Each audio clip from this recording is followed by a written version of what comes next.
ഇന്ന് എളുപ്പത്തിൽ ഉണ്ടാക്കാൻ പറ്റുന്ന ഒരു റവ ദോശയുടെ റെസിപ്പിയാണ്. അപ്പോൾ നോക്കും, ഞാൻ റവ ദോശ ഉണ്ടാക്കിക്കൊണ്ടിരിക്കുകയാണ്. പുറത്ത് നല്ല മഴയാണ്, ശബ്ദമൊക്കെ നിങ്ങൾ കേൾക്കുന്നുണ്ടല്ലോ.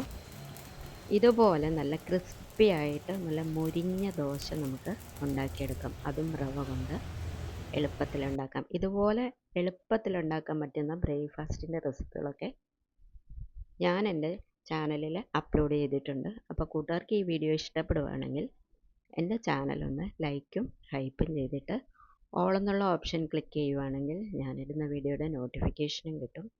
അതുപോലെ തന്നെ നിങ്ങൾക്ക് നിങ്ങളുടെ ഫ്രണ്ട്സിനും റിലേറ്റീവ്സിനും ഒക്കെ ഒന്ന് ഷെയർ ചെയ്തും കൂടെ കൊടുക്കണേ. ഇനി നമുക്ക് വീഡിയോയിലേക്ക് പോകാം. 3/4 കപ്പ് റവ ഞാൻ എടുത്തിട്ടുണ്ട്. അത് 3/4 കപ്പ് റവ എടുക്കാൻ കാര്യം 1/4 കപ്പ് നൈസായിട്ടുള്ള അരിപ്പൊടി ഞാൻ ഇതിനകത്തേക്ക് ചേർക്കുന്നുണ്ട്. അപ്പോൾ ഈ റവ നമുക്കൊന്ന് പൊടിച്ചെടുക്കാം. പൊടിച്ചെടുത്തതിന് ശേഷം നമുക്ക് ഇതുപോലൊരു ബൗളിലേക്ക് ഇട്ട് കൊടുക്കാം. അപ്പോൾ ഞാനത് ഇട്ട് കൊടുത്തിട്ടുണ്ട്. ഇനി ഇതിലേക്ക് 1/4 കപ്പ് നൈസ് അരിപ്പൊടി നമുക്ക് ചേർത്ത് കൊടുക്കാം.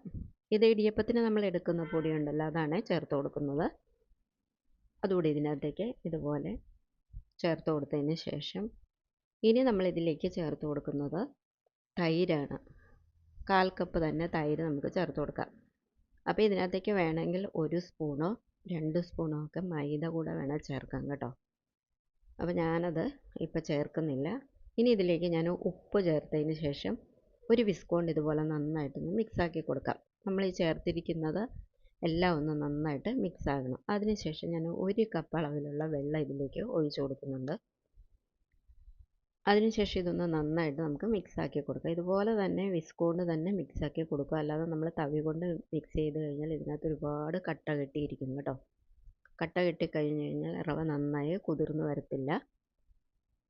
അപ്പോൾ ആദ്യം ഞാനിതൊന്ന് മിക്സാക്കി കൊടുത്തതിന് ശേഷം വീണ്ടും ഒന്നുകൂടെ ഒന്ന് മിക്സ് ചെയ്ത് കൊടുക്കുന്നുണ്ട്.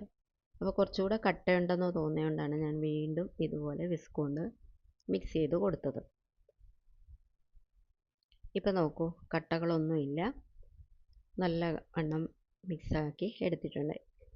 ഇനി നമുക്ക് ഇത് 30 മിനിറ്റ് ഒന്ന് അടച്ചാണ് വെക്കേണ്ടത്. അപ്പോഴേക്കും ഈ മാവ് ഒന്നുകൂടെ ഒന്ന് ടൈറ്റാവും. ആ സമയം നമ്മൾ 30 മിനിറ്റിന് ശേഷം വേണമെന്നുണ്ടെങ്കിൽ നമുക്ക് കുറച്ചുകൂടെ വെള്ളം ഒഴിച്ചു കൊടുക്കാം. അപ്പോൾ ദേ നോക്കൂ, 30 മിനിറ്റ് കഴിഞ്ഞിട്ടുണ്ട്. അപ്പോൾ ദേ മാവ് ഒരുവിധം ഒന്നുകൂടെ ടൈറ്റായിട്ട് വന്നിട്ടുണ്ട്.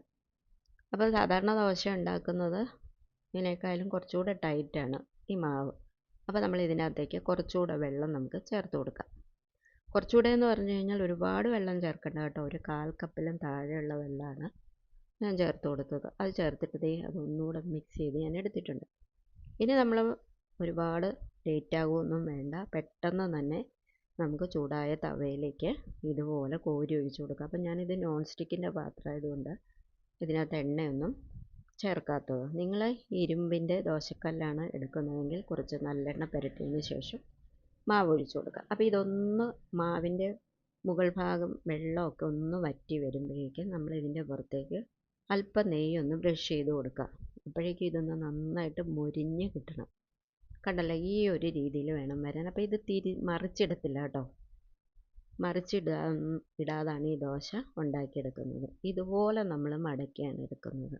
കണ്ടല്ലോ, അത് മടങ്ങി വരുമ്പോൾ തന്നെ കണ്ടോ, ഒരു പേപ്പർ നമ്മൾ മടക്കിയെടുക്കുന്ന പോലെയല്ലേ തോന്നുന്നത്. അത്രത്തോളം ക്രിസ്പിയാണ്. വീണ്ടും ഞാനിത് ഉണ്ടാക്കി കാണിക്കുന്നുണ്ട് കേട്ടോ. നിങ്ങൾക്കൊന്നുകൂടെ മനസ്സിലാകാൻ വേണ്ടിയാണ് ഞാനിത് കാണിക്കുന്നത്. ഇതേപോലെ നമുക്ക് ഉണ്ടാക്കിയെടുക്കാം. അതുപോലെ തന്നെ തലേദിവസമൊന്നും അരി ഉഴുന്നൊന്നും വെള്ളത്തിലിടാതെ ഒരു പ്രിപ്പറേഷനും ഇല്ലാതെ രാവിലെ നമുക്ക് ഇതുപോലെ ഉണ്ടാക്കിയെടുക്കാൻ പറ്റുക ബ്രേക്ക്ഫാസ്റ്റ് എല്ലാവർക്കും സന്തോഷമുള്ളൊരു കാര്യം തന്നെയാണ്. അപ്പോൾ ഇതെല്ലാവരും ഇന്ന് തന്നെ ഈ ഒരു ദോശ ഒന്ന് ഉണ്ടാക്കി നോക്കൂ. ഇത് രാത്രിയിലോ രാവിലെയോ ഒക്കെ കഴിക്കാൻ പറ്റുന്നതാണ്. അപ്പോൾ ഞാൻ ഇതിൻ്റെ കൂടെ ഒരു ചമ്മന്തി കൂടെ ഉണ്ടാക്കിയിട്ടുണ്ട് കേട്ടോ. ഈ ഒരു ചമ്മന്തിയുടെ വീഡിയോ ഞാൻ നമ്മുടെ ചാനലിൽ അപ്ലോഡ് ചെയ്തിട്ടുണ്ട്. അപ്പോൾ കൂട്ടുകാർ അതും കൂടെ ഒന്ന് കയറി കാണണേ. അപ്പോൾ ഇനി എല്ലാ കൂട്ടുകാരും സേഫായിട്ടിരിക്കൂ. മഴയൊക്കെ അല്ലേ, എല്ലാവരും സേഫായിട്ടിരിക്കൂ.